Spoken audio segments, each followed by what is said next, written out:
8 मार्च महिला दिन जवळ असताना मी पुरुषांची रेखा मांडण्याचं धाडस करते नसते सर.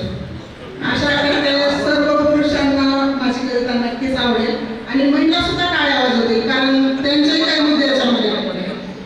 माझ्या कवितेचं नाव आहे पुरुष व्यथा.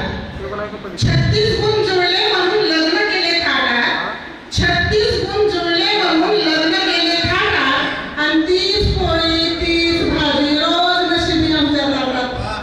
कधी कधी मध्ये पिझ्झा खातो का आपण काय दोन ती गोष्ट वेगळी.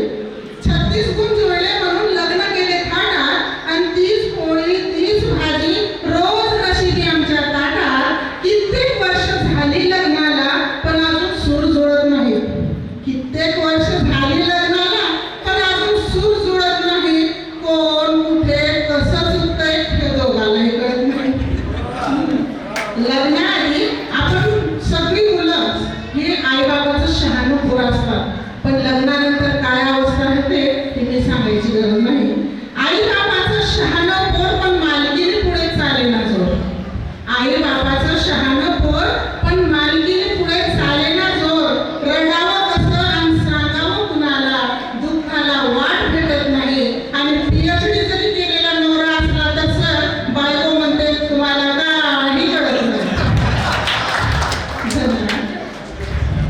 सात जन्मी हाच नवरा, सात जन्मी हाच नवरा म्हणून वडाभोवती फेऱ्या मारतेस. 7 जन्मी हाच नवरा म्हणून वडाभोवती फेऱ्या मारतेस. आता एका जन्मात पुरे झाले असं काय करतेस. बऱ्याच ठिकाणी झाशीच्या राणी नवऱ्याला मोठीत ठेवतात.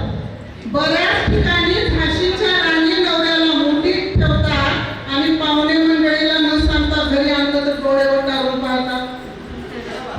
पण पुरुषांनीच घराला घर पण आहे, पण पुरुषांनीच घराला घर पण आहे हे बाईच्याही ध्यानात आलं पाहिजे. आणि आता सर्व पुरुषांच्या व्यथाही आम्हा सर्वांना कळायला पाहिजे, आम्हा सर्वांना कळायला पाहिजे, आम्हा सर्वांना कळायला पाहिजे. धन्यवाद मॅडम. खूप चांगलं कविता सादर केला.